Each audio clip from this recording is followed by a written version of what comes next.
ইরানের সঙ্গে চলমান উত্তেজনায় পারস্য উপসাগরে মোতায়েন আছে যুদ্ধবিমান বহনকারী রণতরী ইউএসএস আব্রাহাম লিঙ্কন সহ আরও দুটি যুদ্ধজাহাজের বিশাল বহর।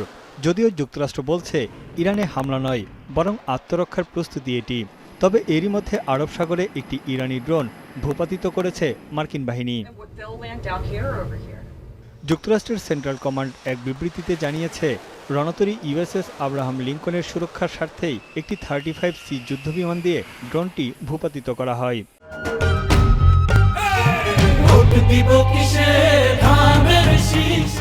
যার অবস্থান ছিল ইরানের দক্ষিণ উপকূল থেকে প্রায় 800 কিলোমিটার দূরে। শাহেদ 139 ড্রোনটি আক্রমণাত্মকভাবে মার্কিন বহরের দিকে আসছিল। সেনা ও ক্রুদের সুরক্ষায় তাৎক্ষণিক ব্যবস্থা নেয় তারা। ড্রোন ভূপাতিত করার বিষয়টি নিশ্চিত করার পর ট্রাম্প বলেন, ইরানকে সমঝোতায় আসতে এখনই আলোচনায় বসতে হবে।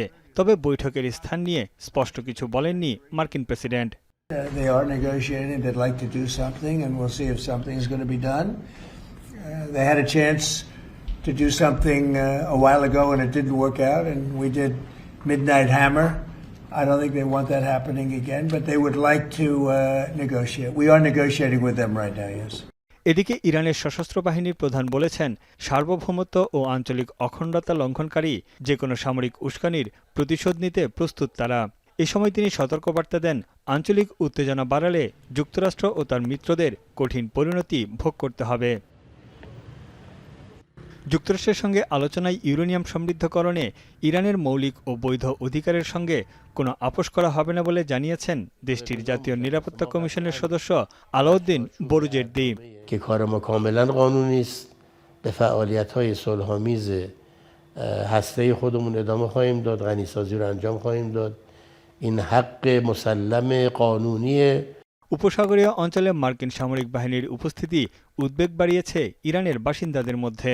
সম্ভাব্য মার্কিন হামলার শঙ্কায় আছেন তারা। অর্থনৈতিক চাপের মধ্যে যুদ্ধের আশঙ্কায় বিপাকে ইরানিরা।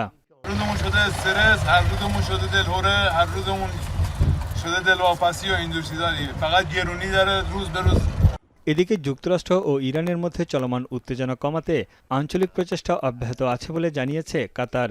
দেশটির পররাষ্ট্র মন্ত্রণালয়ের মুখপাত্র জানান, ইরানের কর্মকর্তাদের সঙ্গে আলোচনা চালিয়ে যাচ্ছে কাতার। Sitting down on the table is the only way forward for any conflict, any escalation that is happening around the region. And this is why we've been working very closely with our partners on all the conflicts that are brewing or ongoing right now in the region to make sure that we move it towards the negotiations rather than fighting in the field. পরমাণু ইস্যুতে শুক্রবার Washington তেহরানের বৈঠকের পরিকল্পনা ঠিক থাকলেও স্থান নিয়ে ধোঁয়াশা কাটেনি। ইরানি সংবাদ মাধ্যমগুলো বলছে, তুরস্ক ছাড়াও ওমান এবং মধ্যপ্রাচ্যের বেশ কয়েকটি দেশ বৈঠকের আয়োজক হতে আগ্রহী। তানভীর জনি, এখন বিশ্ব।